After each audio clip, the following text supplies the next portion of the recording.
Each year in the United States, thousands of major crimes go unsolved. When the case has gone cold and police have nowhere to turn, they seek assistance from the public. This is a program dedicated to solving these cases. This is Crime Stoppers Case Files. Good evening, and thank you for joining us for another Northeast Ohio edition of Crime Stoppers Case Files. I'm Bob France. There are over 1,400 Crime Stoppers organizations operating around the world.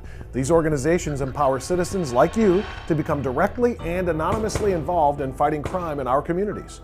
Each week on this television program, we'll share facts with you from unsolved cases, and you'll have the opportunity to submit information that may help investigators, possibly earning yourself a cash reward without ever having to give your name. Let's get to work. On May 2nd, 2004, 25-year-old Kirsten Prescott was found strangled on property adjacent to Zone Recreation Center. This young lady was actually strangled with her own clothing. Her killer has never been caught, but we're hoping to change that right now.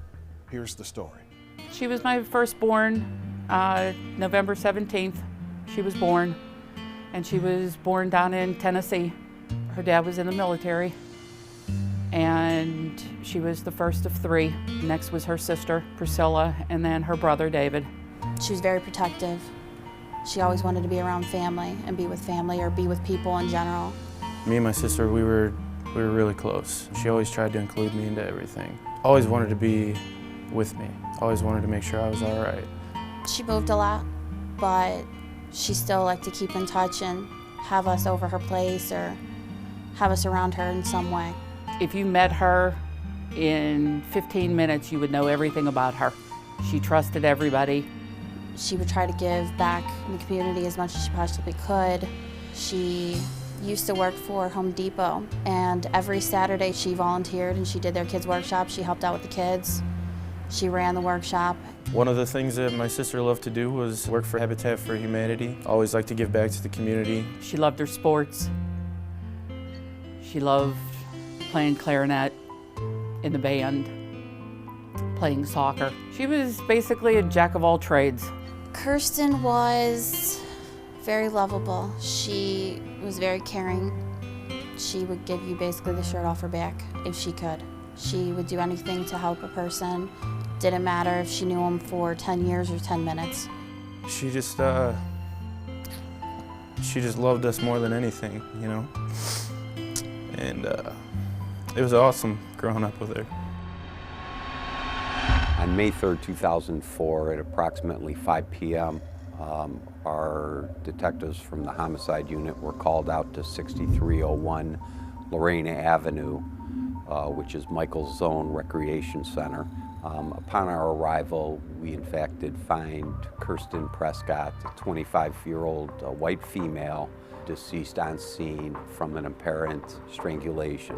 Through our investigation, we were able to find that the night before, on Sunday, May 2nd, 2004, Kirsten Prescott was at home with her boyfriend and a friend of the boyfriend's. There appears to have been drug use during the day, and at some point, approximately 7 p.m., all three decided they were leaving their residence. Kirsten's boyfriend and his friend at the time left the house and walked north away from the residence, while Kirsten began to walk south towards Lorraine Avenue. Not long after Kirsten left and was last seen walking towards Lorraine Avenue, an employee at a restaurant on Lorraine Avenue observed this taller black male almost shouting at her with a finger in her face. This is the last time that we know she had been seen, and it is our theory that at this point she may have been walked south on West 58th Street from Lorraine, where just over a bridge there's easy access to the back field of Michael's Zone Recreation, where we believe she was walked along the brush line there. After the suspect walked Kirsten to the area where we later found her, he apparently pulled her bra from her body and used it as a ligature around her neck. He forced her to the ground and continued to strangle her from behind with her bra, pulling her side to side, which is evident by blood that we had found on the guardrail that was just to the left of her body. May 3rd, 2004, at 3:45 in the afternoon, I got a phone call, and he said that she was missing since the night before. So I was sitting around watching TV. My mom walked through the door, and as she was running upstairs, she said, "Your sister's missing. I have to wake your father up. We gotta go look for her." We went down to the police station, asked them what they've heard, if they've heard anything, and that's when my daughter, Priscilla, got the phone call that they had found a body down on West 53rd. And we left the police station, and we went straight there, and I knew in my heart that was her out in the field. Sitting at home for, 5 to 10 hours, however long it was, wondering if your sister was alive. Not knowing was horrible. I pretty much sat at home with my brother until my parents came home. They were the ones dealing with the police and everything else like that. And I don't remember the exact time, but I know it was later at night. They walked in the door with the priest, and that's how we knew. We'll be right back with more on the murder of Kirsten Prescott after this.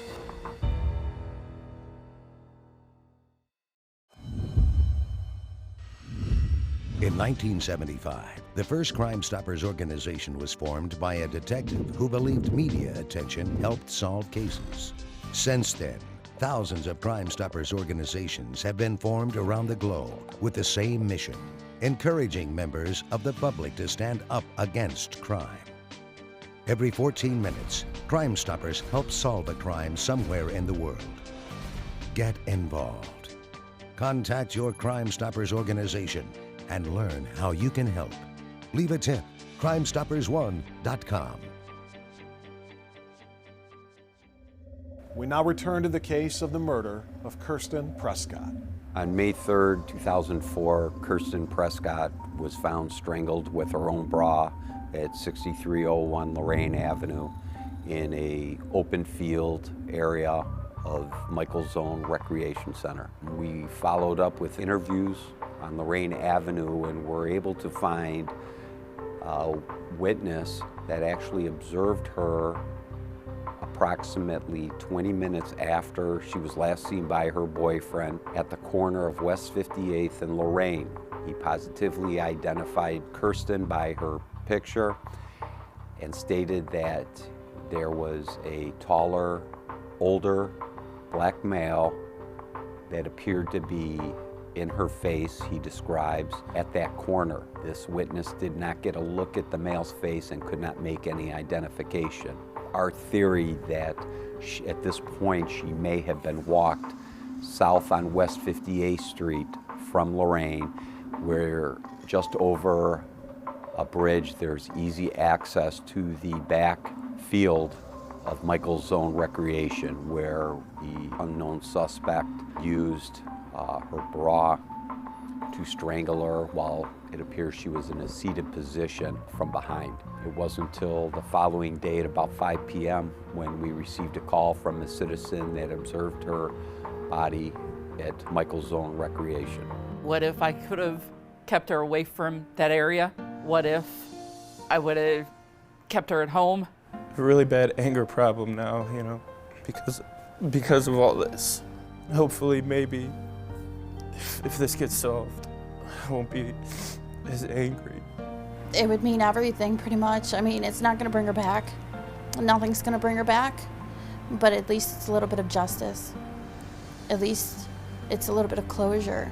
Solving it and putting somebody behind bars would help tremendously, and it would take away a little bit of the pain. There will always be pain because she's away from us, but we're never going to rest until we know that whoever did this to her is brought to justice. The one male of interest to us is the person that the restaurant employee saw at approximately 8 p.m. on Sunday, May 2nd, 2004, that was in Kirsten's face and appeared to be somewhat scolding her. He was was a black male, was supposed to be older, maybe around 50, about 6'1" in height, and medium to thin build. If anybody has any information, please call myself, Detective Sandoval at the Cleveland Police Homicide Unit, 216-623-5464, or any of the other detectives in the office, or you can call Crime Stoppers and remain anonymous and receive a cash reward. You heard Kirsten's family say that she was trusting to a fault. Well, it appears Kirsten lost her life because someone took advantage of her good-hearted nature. If you know anything that can help the detectives solve this case, call Crime Stoppers today.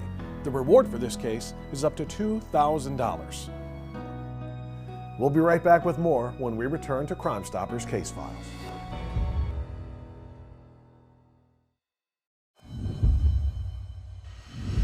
On June 18th, 2011, 32-year-old Deshaun Napier was celebrating his birthday at a nightclub on Lee Road when he was shot and killed just outside the club's parking lot. Here's the story.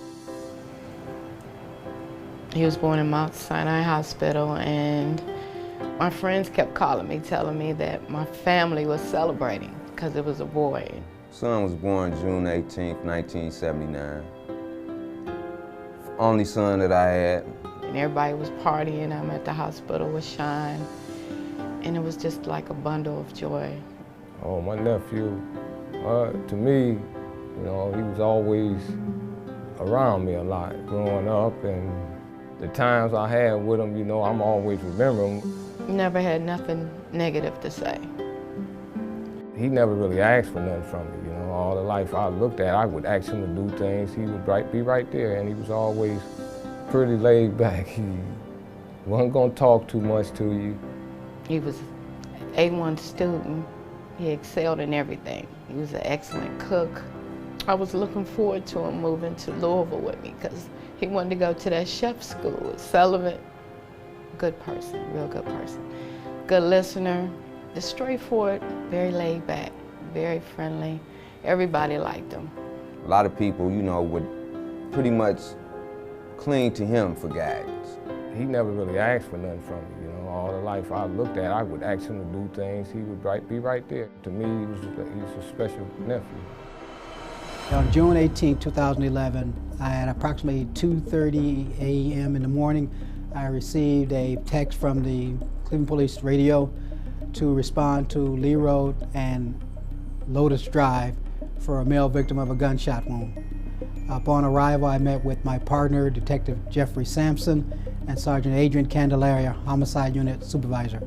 During our investigation, it revealed that our victim, Deshaun Napier, had went to the Sarah house to celebrate his birthday, and at about closing time, Napier was outside. He was observed talking to a male standing on the tree lawn, male standing in the street. They're talking, and without provocation, the male pulls out a gun and shoots Napier approximately 8 times. Talking to the witnesses there, both Napier and the suspect were seen inside the club, but were not seen to have made any contact with each other. First of all, it was his birthday, Deshaun's, and the last time I talked to him was 12, wishing him a happy birthday. And I said something like many more, and I fell off to sleep because I had to work that Saturday. On overtime, my brother called from Texas, said they had been calling me all night, and I'm thinking, okay, what's going on? He's calling me this time of night, morning, 4 o'clock in the morning. And he said, Sean's been shot. So I get up out of my bed, and I'm thinking in my mind, what hospital? I'm trying to put some clothes on, and my brother said, Karen. Then he hollered my name, Karen. And I was like, what? Yes. And he said, he hesitated, and he said, he's gone. And I couldn't even breathe. I couldn't even wrap that thought around my mind. He's gone. And I just dropped to the floor.